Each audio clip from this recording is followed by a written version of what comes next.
Les prix augmentent, le loyer augmente, l'alimentation augmente, l'énergie augmente, mais votre salaire ne suit pas. Et votre épargne peine à suivre l'inflation. Vous faites tout ce qu'on vous dit de faire, mais vous avez l'impression de courir sur un tapis roulant qui accélère sans cesse. Le livret A, placement préféré des Français, a un taux réel négatif de façon quasi constante depuis près de 50 ans. Autrement dit, il rapporte moins que l'inflation. 50 ans où votre épargne perd de la valeur. 50 ans où l'argent que vous mettez de côté pour vos projets, pour vos enfants, pour votre retraite, se fait grignoter silencieusement. Et si le problème n'était pas dans ce qu'on mesure, mais dans le thermomètre lui-même? Et si ce n'étaient pas les prix qui étaient cassés, mais la monnaie qui sert à les mesurer? Aujourd'hui, nous allons étudier ensemble une thèse d'épargne pour Bitcoin. Imaginez une société sans monnaie. Je suis boulanger, vous êtes menuisier. J'ai besoin d'une table, on pourrait faire du troc, mon pain contre votre table. Mais ça ne fonctionne que si nos besoins coïncident parfaitement dans le temps et dans l'espace. Il faut que nous ayons besoin exactement de ce que l'autre a à offrir au même endroit, au même moment. Si vous n'avez pas besoin de pain maintenant, on est coincé.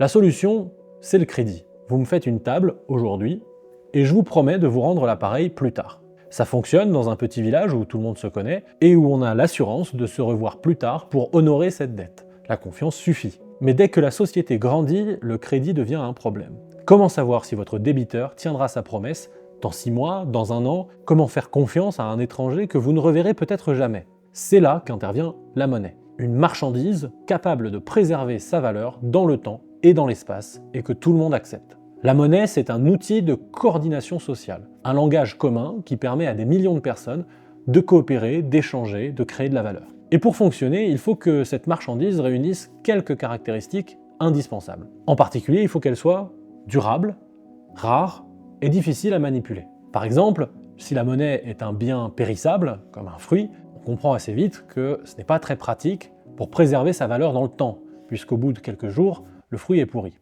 Historiquement, l'humanité a essayé beaucoup de choses.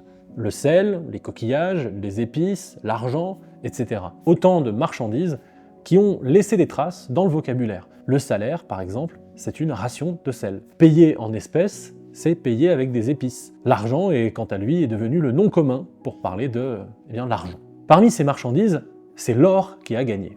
Pourquoi l'or? Parce qu'il coche toutes les cases. C'est une des marchandises les plus rares, et donc difficile à produire. Il est durable, il ne rouille pas, il ne se dégrade pas. Il est divisible, on peut le fractionner, ce qui permet de faire des paiements pour des petits comme pour des grands montants. Il est portable, et surtout, il est impossible à manipuler. On ne peut pas imprimer de l'or, on ne peut pas décréter qu'il y a plus d'or. Sa rareté est une loi de la nature.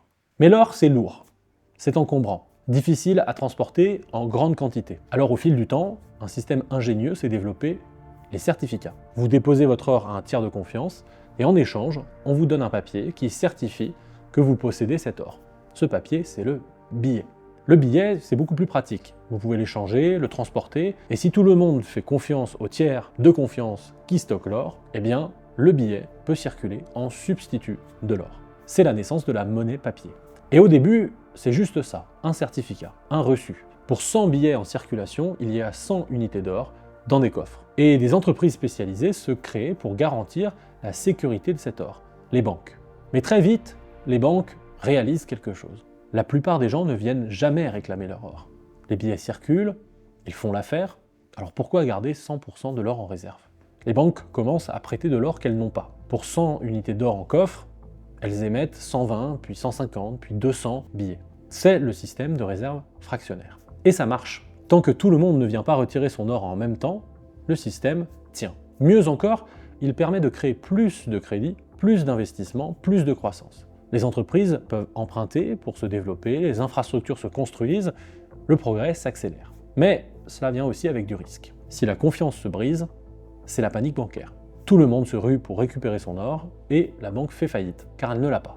À la fin du 19e siècle, le monde entier utilise l'or comme étalon de référence de la valeur, le thermomètre de l'économie, permettant de comparer la valeur relative des choses. Au même moment, les progrès technologiques dans les domaines de la communication permettent de plus en plus de s'affranchir des contraintes du transport.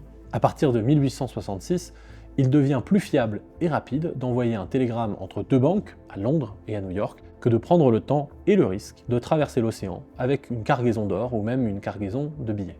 L'or quitte peu à peu son usage de monnaie pour devenir un étalon.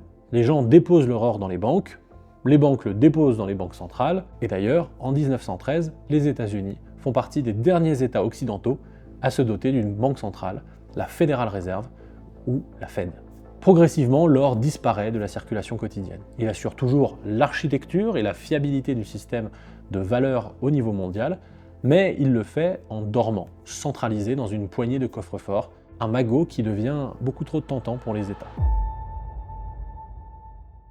Pour financer une guerre, un État a trois options: l'impôt, l'emprunt ou le débasement monétaire. L'impôt et l'emprunt ne fonctionnent que tant que les citoyens sont prêts à payer. Le débasement monétaire, c'est-à-dire diluer la valeur des pièces, était possible mais extrêmement lent. Les souverains espagnols, par exemple, pratiquaient un procédé de réimpression. Ils demandaient à leurs sujets de ramener leurs pièces et ensuite ils imprimaient une nouvelle valeur sur chaque pièce et n'en rendaient qu'une partie. Exemple concret, je suis paysan, j'apporte 4 pièces de 1 maravédi, qui est le nom de la monnaie à l'époque. Le seigneur va imprimer 4 sur chacune de mes pièces. Comme par magie, la valeur totale des pièces vient de passer de 4 à 16. Mais le seigneur ne me rend évidemment qu'une seule pièce. Les 3 autres, il les garde. Lui détient maintenant 12 maravédis, moi 4.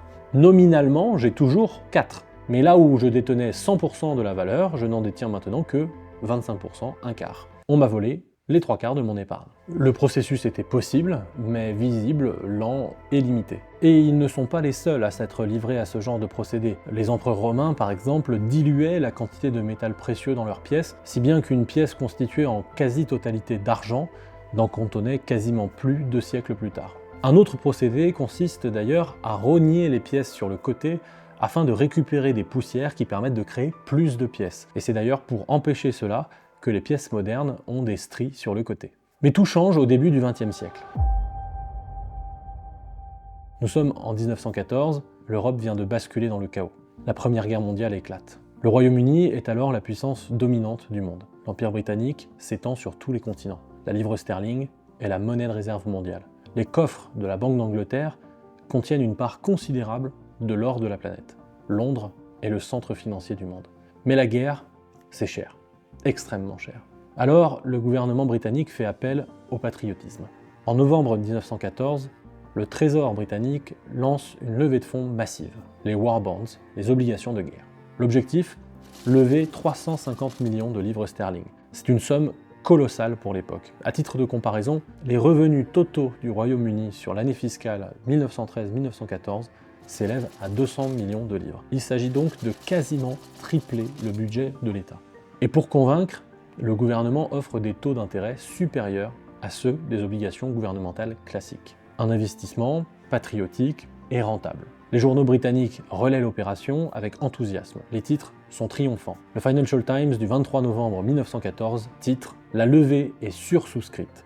Le capital afflue, preuve de la force financière de la nation britannique. » Les Britanniques se pressent pour acheter ces obligations. Les riches comme les modestes. Chacun veut faire sa part. L'or coule à flot dans les coffres du trésor. Le gouvernement peut partir en guerre avec la bénédiction financière de son peuple. C'est une histoire magnifique, inspirante, rassurante. Le problème, c'est que tout cela est faux. La vérité ne sera découverte qu'en 2017. Plus d'1 siècle après les faits, des chercheurs de la Banque d'Angleterre tombent sur des archives oubliées. Le gouvernement voulait lever 350 millions de livres, il n'en a récolté qu'environ 100 millions. Et encore, ces 100 millions proviennent d'un cercle très restreint d'investisseurs fortunés concentrés autour de Londres. Le grand public n'a presque rien donné. Alors, que s'est-il passé? Le gouvernement britannique et la Banque d'Angleterre se retrouvent face à une catastrophe. Si la vérité éclate, que personne ne veut financer la guerre, ce serait un désastre. Un désastre financier d'abord, mais aussi un désastre de communication. Un cadeau à la propagande ennemie. Alors, la Banque d'Angleterre a créé de la monnaie à partir de rien, des dépôts bancaires sortis du vide, et les a prêtés à 2 membres de son personnel dirigeant, le caissier en chef et son adjoint. Ces 2 hommes ont ensuite utilisé cet argent fraîchement créé pour acheter des montants massifs d'obligations de guerre. Les achats ont été enregistrés individuellement sous leur nom personnel pour masquer leur véritable origine. Sur le papier, l'emprunt de guerre est donc un succès. Des investisseurs ont acheté les obligations. Le gouvernement a son argent. Dans la réalité, personne n'avait investi. La Banque d'Angleterre s'était contentée d'appuyer sur un bouton invisible et de créer l'argent nécessaire. Le gouvernement a pu dépenser des centaines de millions de livres dans l'économie pour payer les soldats, pour acheter des armes, pour financer la guerre, sans avoir au préalable retiré cet argent de l'économie par l'impôt ou par l'emprunt réel. Résultat, la base monétaire a explosé.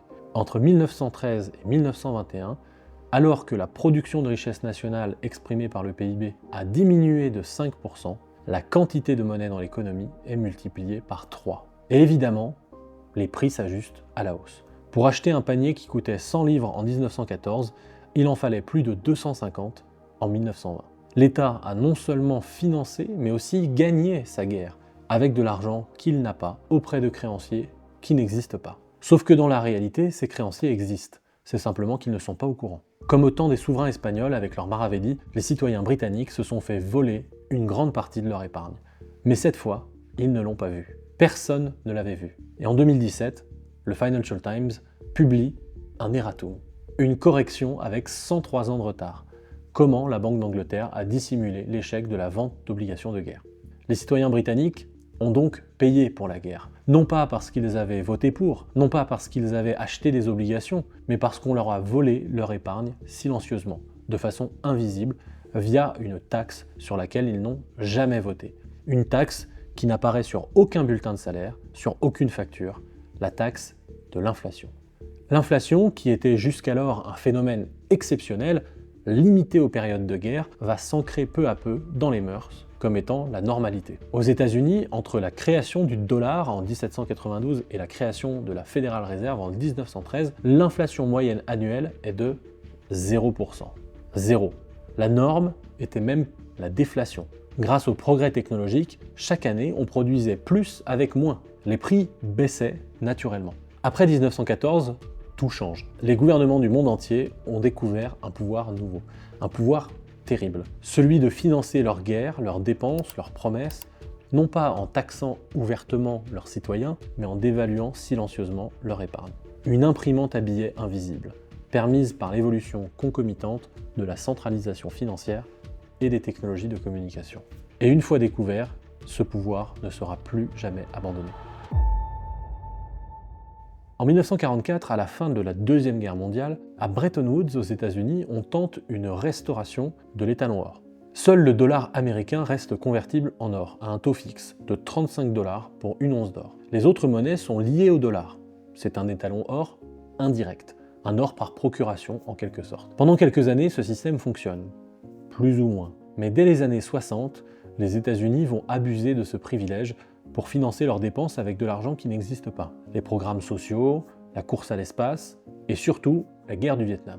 De plus en plus de dollars circulent dans le monde, mais la quantité d'or, elle, ne change pas ou peu.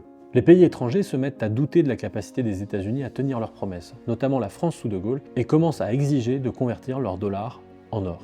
Les réserves américaines fondent, et le 15 août 1971, Richard Nixon annonce la suspension temporaire de la convertibilité du dollar en or. I have directed Secretary Connally to suspend temporarily the convertibility of the dollar into gold or other reserve assets, except in amounts and conditions determined to be in the interest of monetary stability and in the best interest of the United States. Cette suspension temporaire dure encore aujourd'hui, 54 ans plus tard. Après plusieurs tentatives pour sauver la situation, en mars 1973, la plupart des pays adoptent un taux de change flottant. Concrètement, ça veut dire que les cours des monnaies sont librement fixés entre elles, hors de tout étalon de mesure. L'étalon or est mort, la monnaie s'émancipe définitivement du réel.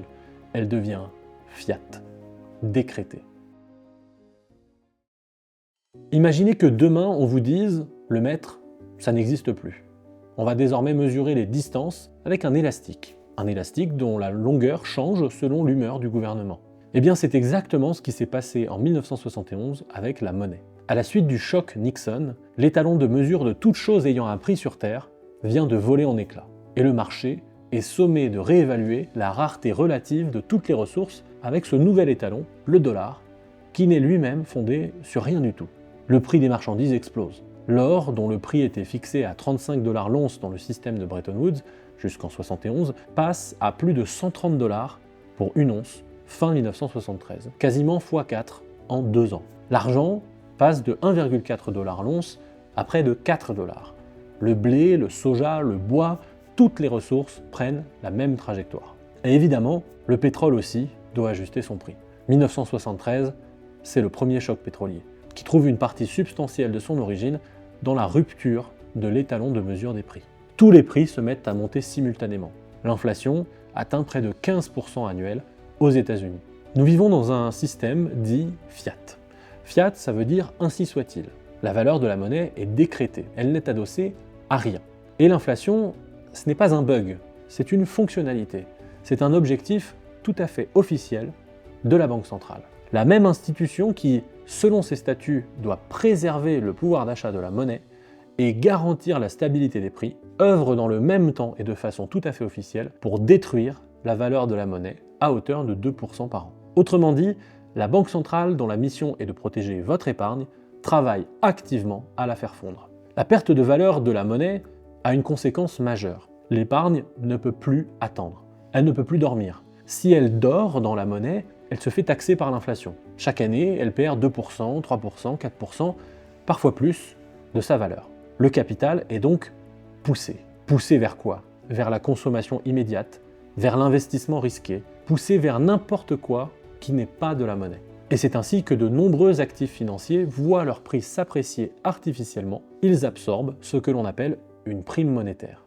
Chaque classe d'actifs non monétaires, l'immobilier, les actions, les obligations, l'art, le vin, les voitures de collection, etc., chaque classe d'actifs non monétaires contient aujourd'hui une prime de valeur. Cette prime, elle n'a rien à voir avec le rendement des loyers, les bénéfices de l'entreprise ou l'utilité de l'actif. Elle est uniquement liée à sa fonction de réserve de valeur, de substitution. Prenons l'immobilier.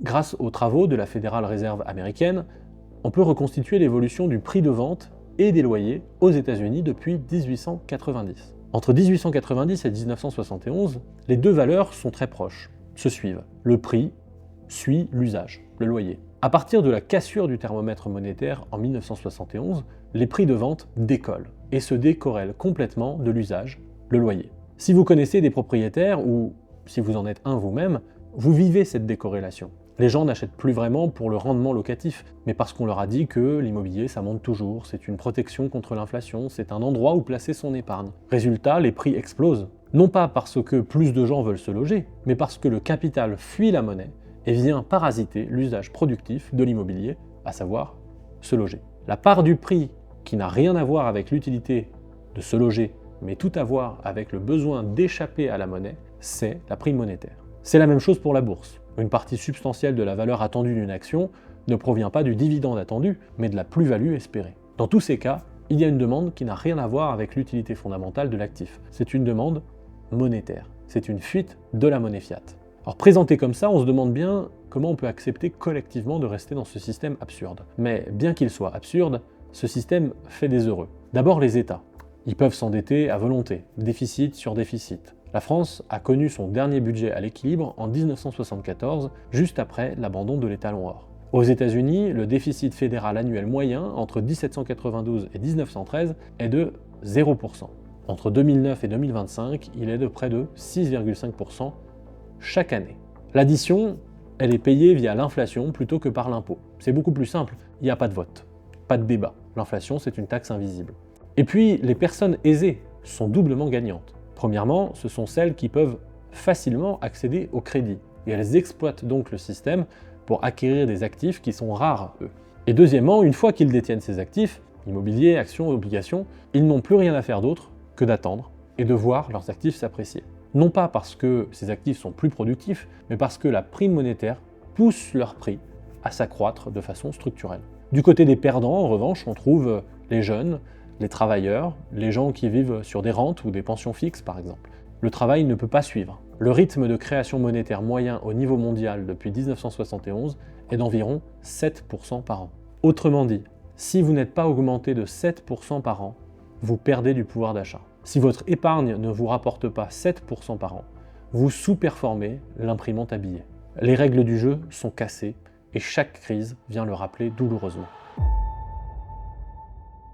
En septembre 2008, Lehman Brothers fait faillite. La crise financière mondiale explose. Les banques centrales inondent le système de liquidité. Des milliers de milliards de dollars sont créés du jour au lendemain pour sauver les banques. Quelques semaines plus tard, le 31 octobre 2008, quelqu'un sous le pseudonyme de Satoshi Nakamoto publie un document de 9 pages. Bitcoin, un système de cash électronique pair à pair. Bien qu'il ait été pensé et réfléchi en amont, Bitcoin est né dans le sillage de cette crise de 2008, comme une réponse directe, comme un cri de révolte contre un système où la confiance dans les intermédiaires financiers et les gouvernements était définitivement brisée. D'ailleurs, dans la première pierre du réseau Bitcoin, Satoshi Nakamoto incorpore la une du Time Magazine du jour, le 3 janvier 2009, le chancelier britannique sur le point de concéder un deuxième renflouement en faveur des banques, comme un message de révolte avec une proposition radicalement opposée au système fiat. Bitcoin, c'est quoi ? Bitcoin reprend les propriétés de l'or, mais dans le monde numérique. Bitcoin est premièrement non manipulable. Le protocole Bitcoin est open source, tout le monde peut le vérifier. Personne ne peut le changer unilatéralement. Pas même son créateur qui a d'ailleurs disparu en 2011. Deuxièmement, Bitcoin est rare.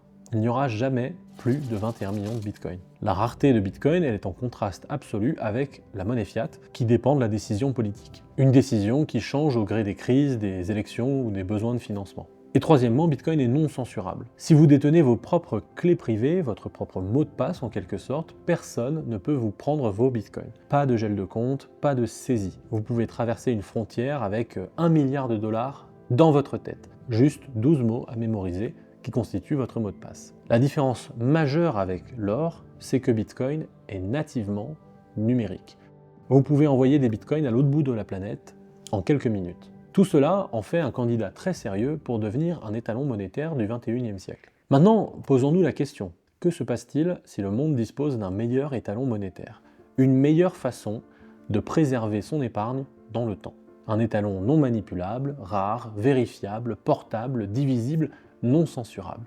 Les capitaux qui ont fui la monnaie fiat vont venir chercher cet étalon pour sa fonction d'épargne. Et ce faisant, ils vont libérer la pression artificielle sur le prix des autres actifs. L'immobilier pourra redevenir un marché pour se loger. Les actions, un marché pour investir dans la productivité réelle. Les obligations, un vrai mécanisme de financement de projets. Parce que la prime monétaire aura migré vers Bitcoin. Nous vivons un moment unique dans l'histoire. Pour la première fois depuis l'abandon de l'or, il existe une alternative crédible à la monnaie fiat. Une alternative que les gouvernements ne peuvent pas contrôler, que les banques centrales ne peuvent pas imprimer, que personne ne peut confisquer. Bitcoin.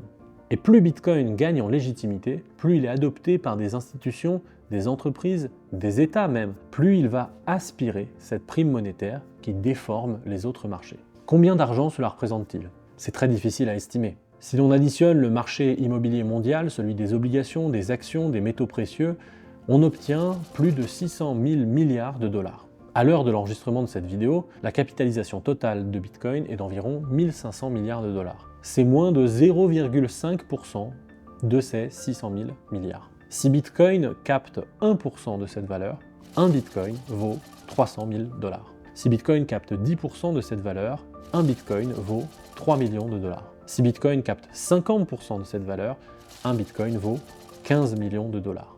Acquérir du Bitcoin, ce n'est pas chercher du risque, c'est chercher à se protéger contre la dévaluation monétaire. Et c'est aussi comme cela que BlackRock voit les choses. Pour le plus grand gestionnaire d'actifs de la planète, sur le long terme, la trajectoire d'adoption de Bitcoin devrait probablement être dirigée par l'intensité des inquiétudes concernant la stabilité monétaire globale, la stabilité géopolitique, la situation budgétaire et la stabilité politique américaine. C'est l'inverse de la relation généralement attribuée aux actifs traditionnellement considérés comme risqués. Et oui, car le vrai risque, aujourd'hui, c'est de rester à 100% exposé à un système monétaire qui dilue votre épargne de 7% par an. Serez-vous de celles et ceux qui l'auront compris à temps? Merci d'avoir regardé cette vidéo. Si elle vous a plu, n'hésitez pas à la liker. Vous pouvez aussi faire des commentaires si vous avez une remarque, une suggestion, une critique. Je les lirai et j'y répondrai personnellement. On démarre cette chaîne et on a envie d'essayer plein de nouvelles choses, des nouveaux contenus, des formats pour démocratiser Bitcoin et offrir du contenu de qualité. Alors pensez également à vous abonner pour être tenu au courant des prochaines vidéos. Et moi je vous dis à la semaine prochaine pour une nouvelle vidéo. C'était Alexandre Stachenko sur la chaîne Bitstack, l'app d'épargne en Bitcoin numéro 1 en France. À bientôt.